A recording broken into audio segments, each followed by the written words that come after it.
नमस्कार। आइए सुनते हैं मुंशी प्रेमचंद की लिखी कहानी नेउर।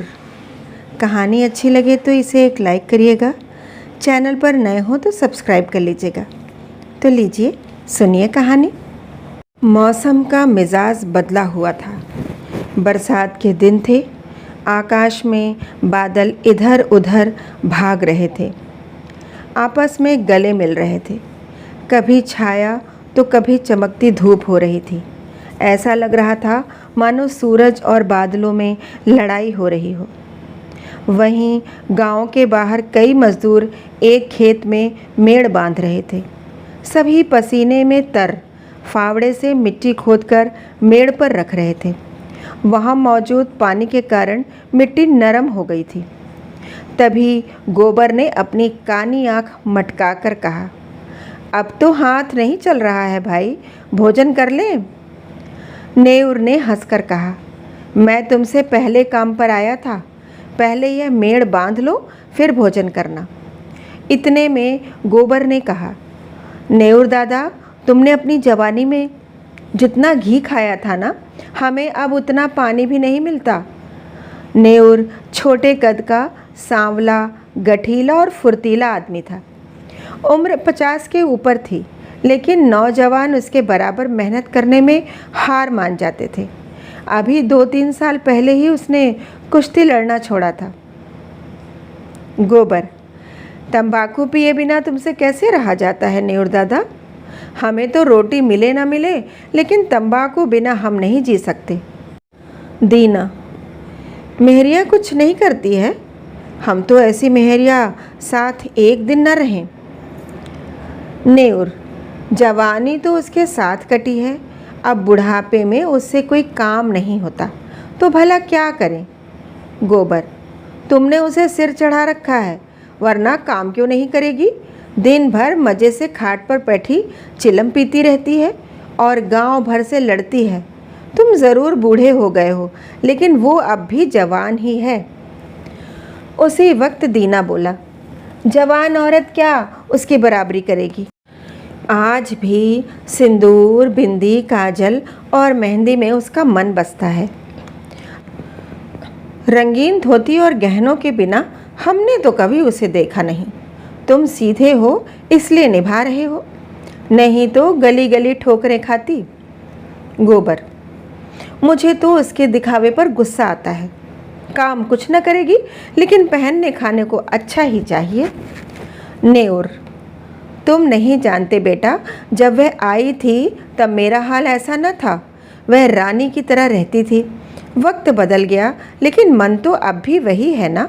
जरा चूल्हे के पास बैठ जाए तो आंखें लाल हो जाती हैं।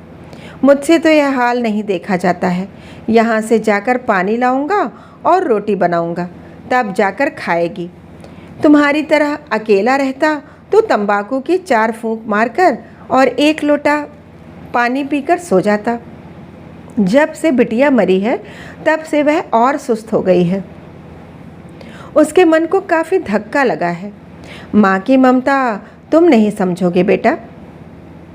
पहले तो डांट डपट देता था, अब किस मुँह से बोलूँ। दीना, कल तुम पेड़ पर काहे चढ़े थे? नेउर, बकरी के लिए पत्ती तोड़ रहा था। बिटिया को दूध पिलाने के लिए बकरी ली थी। अब वह भी बूढ़ी हो गई है, लेकिन थोड़ा दूध दे देती है। उसका दूध और रोटी ही मेरी मेहरिया का आधार है। शाम होते ही नेउर घर पहुंचा। उसने लोटा उठाया और नहाने की तैयारी करने लगा। तभी स्त्री ने खाट पर लेटे लेटे कहा, इतनी देर क्यों कर दी? काम के पीछे प्राण मत दे दो। जब पगार सबको बराबर मिलती है तो अकेले तुम क्यों जान देते हो? नेउर का मन प्रेम से भर गया। उसने सोचा, मेरी स्त्री के दिल में मेरे प्रति कितना प्रेम है, उसे मेरे मरने जीने की चिंता है। नेउर बोला, तो ज़रूर पिछले जन्म में देवी रही होगी। बुढ़िया बोली, रहने दो, चापलूसी बंद करो। हमारे आगे कौन है जिसके लिए इतना हाय हाय करे। नेउर नहाकर लौटा और रोटियां बनाने लगा। चूल्हे से आलू निकालकर उसका भरता बनाया और दोनों साथ खाने लगे। बुढ़िया बोली, मेरे होने से तुम्हें कोई सुख नहीं मिला ना? केवल पड़े पड़े खाती हूँ और तुम्हें तंग करती हूँ। इससे अच्छा तो भगवान मुझे उठा लेता। नेउर उसकी बात काटते हुए बीच में बोला, यमराज आएंगे तो उनसे कहूँगा कि पहले मुझे ले चलो। भला इस सुनसान झोपड़ी में अकेले कौन रहेगा? बुढ़िया बोली, तुम ना होते तो मेरा क्या हाल होता। यह सोचते ही मेरी आंखों के सामने अंधेरा छा जाता है। ज़रूर मैंने कोई पुण्य किया होगा तभी तुम मिले, वरना किसी और के साथ मैं रह ना पाती। जैसे शिकारी कांटे में चारा लगाकर मछली को फंसाता है, वैसे ही आलसी और लोभी बुढ़िया जीभ पर रस रखकर नेउर को अपने इशारों पर नचाती थी। उन दोनों में से पहले कौन मरेगा, इस विषय पर आज उनकी कोई नई बातचीत न थी। पहले भी हजारों बार इस विषय पर चर्चा हुई। नेउर ने मन ही मन यह मान लिया था कि पहले वही जाएगा। वह मेहनत इसलिए करता था ताकि उसके पीछे बुढ़िया को किसी के सामने हाथ न फैलाना पड़े, वह आराम से खा सके। जो काम कोई नहीं कर सकता था वह नेउर करता था कि 4 पैसे जमा हो जाए। बुढ़िया के बगैर वह अपने जीवन की कल्पना भी नहीं कर सकता था। लेकिन आज की बात ने नेउर को सोच में डाल दिया था। गांव भर में नेउर को काम की कमी न थी, लेकिन मजदूरी कुछ न मिलती थी। एक दिन एक बाबा जी घूमते फिरते गांव में आ पहुँचे। उन्होंने नेउर के घर के सामने ही डेरा डाल दिया। बाबा जी की सेवा के लिए गांव भर के लोग जमा हो गए। किसी ने लकड़ी दी, किसी ने कंबल का इंतज़ाम किया, तो कोई आटा दाल ले आया। नेउर को समझ नहीं आया कि वह क्या करे, तो उसने भोजन बनाने का जिम्मा ले लिया। बाबा जी भूत भविष्य बताते थे। दूर दूर तक लोभ उन्हें छू नहीं सका था। 2-3 दिनों में ही बाबा जी की चर्चा आसपास के गाँव में होने लगी। नेउर बाबा जी का सबसे बड़ा भक्त था। उसने सोचा कि बस बाबा जी की कृपा बरस जाए तो सभी दुख दर्द दूर हो जाएंगे। बाबा बोले, बच्चा, इस संसार की माया में क्यों फंसे हो? नेउर ने सिर झुकाकर कहा, महाराज, अज्ञानी हूँ, क्या करूँ? स्त्री है, उसे कैसे छोड़ दूँ? बाबा बोले, तुझे लगता है कि तू स्त्री का पालन करता है? नेउर बोला, तो और कौन सहारा है उसका? बाबा जी ने कहा, ईश्वर ने संसार की रचना की है, वो सब का पालन कर रहा है, और तू कहता है कि तू बुढ़िया का पालन कर रहा है। इतना अभिमान कैसे कर सकता है तू? नेउर को ज्ञान बोध हुआ। उसने हाथ जोड़ लिए और बोला, अज्ञानी हूँ महाराज। आंखों से आंसू गिरने लगे। इससे ज़्यादा वह कुछ ना कह सका। बाबा बोले, ईश्वर का चमत्कार ऐसा है कि वो चाहे तो तुझे लखपति कर दे और क्षण भर में सारी परेशानियां ख़त्म कर दे। मैं मात्र उसका एक भक्त हूँ। मुझ में इतनी शक्ति नहीं है कि तुझे पारस बना दूँ। तू सच्चा, ईमानदार और साफ दिल का इंसान है। मुझे तुझ पर दया आती है। तेरे पास कुछ चांदी हो तो बता, मैं तुझे अमीर बना दूँगा। नेउर का मन खुशी से खिल गया। नेउर बोला, मेरे पास चंद पैसे हैं और मेरी घरवाली के पास चांदी के कुछ टूटे फूटे गहने होंगे, मैं ले आऊँगा। बाबा बोले, जितनी चांदी मिल सके कल रात तक ले आ। मैं तेरे सामने चांदी को हांडी में रखूँगा। प्रातःकाल हांडी आकर निकाल लेना। नेउर के चेहरे पर खुशी दौड़ गई। इतने में बाबा बोले, लेकिन ध्यान रहे, इन अशर्फियों को जुआ खेलने, शराब पीने या बुरे काम में खर्च मत करना, वरना कोढ़ी हो जाएगा। एक और बात, किसी से इस बात की चर्चा मत करना। नेउर वहाँ से चला आया। खुशी के मारे रात भर उसे नींद नहीं आई। सुबह होते ही वह 2-4 आदमियों के पास उधार मांगने पहुँचा। लोग उसका भरोसा करते थे, इसलिए पैसे दे दिए। नेउर ने किसी तरह 50 रुपये जोड़ लिए। 25 रुपये उसके पास पहले से थे, लेकिन असल दिक्कत बुढ़िया से चांदी के गहने निकलवाने की थी। उसे समझ नहीं आ रहा था कि वह क्या बहाना बनाए। नेउर को एक तरकीब सूझी।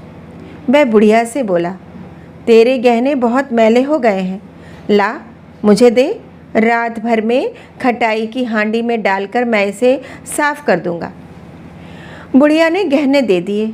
देर रात जब वह सो गई तो नेउर गहने लेकर बाबा जी के पास पहुंचा।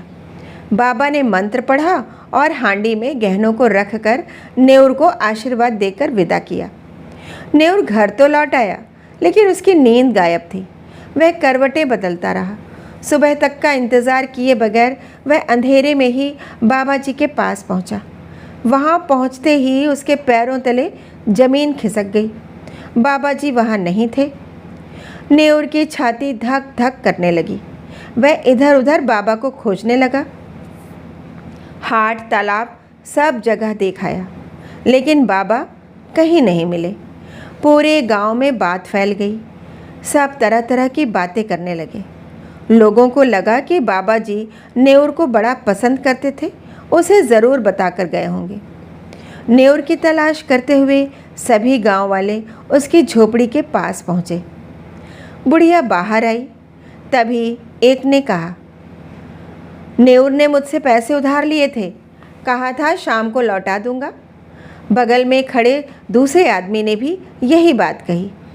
इतने में बुढ़िया रोने लगी और बोली, बीते रोज़ उसने मेरे सारे गहने मांगे थे, अब पता नहीं कहाँ चला गया। बुढ़िया नेउर को गालियाँ देने लगी। अब लोग पूरी कहानी समझ गए। वो जान गए कि बाबा नेउर को ठग कर फरार हो गया है। बेचारा नेउर, सीधा आदमी, बाबा के झांसे में फंस गया। अब लाज के मारे सामने नहीं आ रहा है। किसी तरह 3 महीने बीते। झांसी जिले में धसान नदी के किनारे एक छोटा गांव था, काशीपुर। वहाँ नदी किनारे एक पहाड़ी टीला था।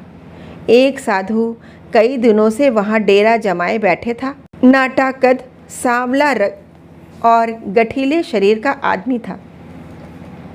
यह नेउर था, जो साधु के वेश में अब दुनिया को धोखा दे रहा था।